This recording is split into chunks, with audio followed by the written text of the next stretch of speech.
solitude. All right, Alex has one eye done, her full makeup on, including her lips and cheeks. Remember, when dealing with a more almond-shaped eye, as well as darker features as you would with Asian, you want to always bring out those brows perfect.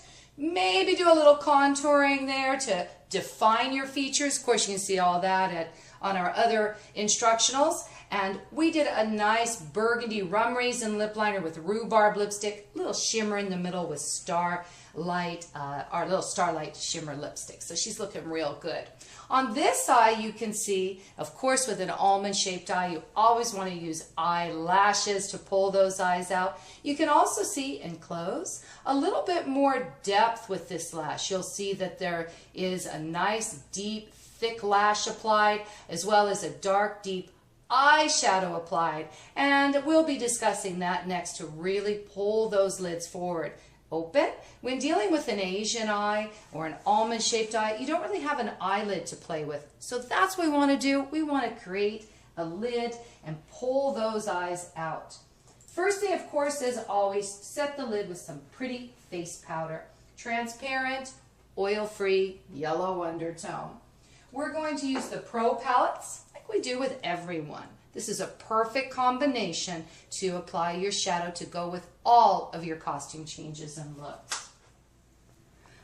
Okay, we're going to define those eyes. And to define them, we're going to make sure that our lift point is coming up just beyond the crease, pointing towards the end of the brow. And a way to help you is to always go base the nostril to the end of the eye out. It's where your eyebrow should end, but that's also where your diagonal coming up is going to give you that lift point. We're going to stop just above the crease. So we're going to take our angle brush with black, and when we deal with dark hair, almond-shaped eyes, we want to use black to begin. Instead of normally we'll use a defined color like a brown or a burgundy. In this case, though, we're going to use a black shade.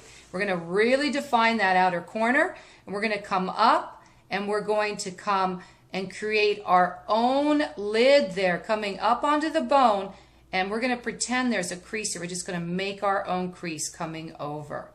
Beautiful. We're going to come over about halfway to 3/4 of the way over, and you can see now I'm creating a lid. A lid is starting to pull forward. Beautiful.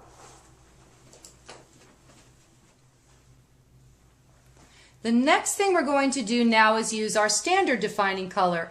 In this case, I'm going to use a burgundy because we're using a more burgundy tone lipped. And I'm going to have it nicely blending. And you know, the key to beautiful shadow is the blend. So we're going to blend that burgundy shadow right into the black shadow. We don't want it to look too hard. We want to have a nice blend into this. And this is coming over 3/4 of the way, blending in the edges. We'll keep some of the black there, but we're going to really blend that out and in. Beautiful. And it doesn't have to be perfect, because the next step we're going to do is the balancing shade. And like all of our colors that we use, we always use a balancing shade, which is more of a peachy tone. And this is going to warm just up on the bone there and tone it down. That comes to the end of the eye out, all the way up almost to where the brow is, but not quite, and then all the way over to where the brow begins. And we'll just blend that in. Give it some nice warmth. Beautiful. With an almond-shaped eye or an Asian eye, you really want to highlight. Highlighting is one of the most important parts to this makeup application. Close. So we're now really pulling forward that lid. Even if it looks like you don't have any eyelid showing at all, get right up in there and go right up to where the contour color is so that you can create your own highlighting lid to pull forward. Open.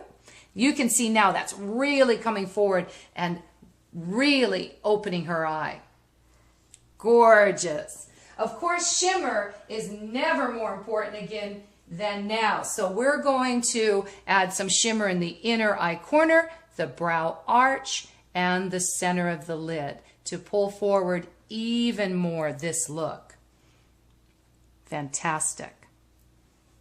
Now lining is also going to open these eyes. And if you use a white eye pencil, you're going to get even more eye-opening impact. Use the white eye pencil to keep those eyes open at the side and go right on to this ridge, this lower lash ridge. This is called the lower lid, and go right onto there with the white pencil to add new dimension to those eyes. Perfect.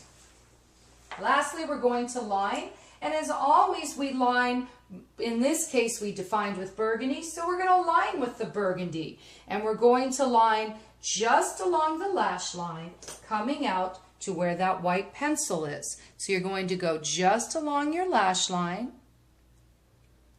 right out to where that white pencil is, and then slide it out.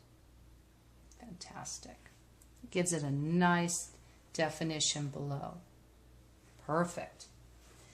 And we're going to line black on top because we really want to pull those lids even more up. And we can't do that unless we define with black. So we're going to line in the outer corner with black and open.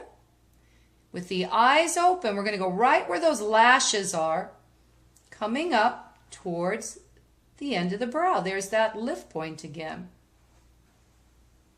Close, and now we can go into the lash line.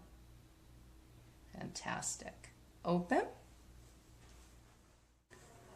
After Alex's false lashes are applied, you can really see how those eyes are open and full. Don't be afraid to create an eyelid, even if you don't have one, by using your shimmer properly.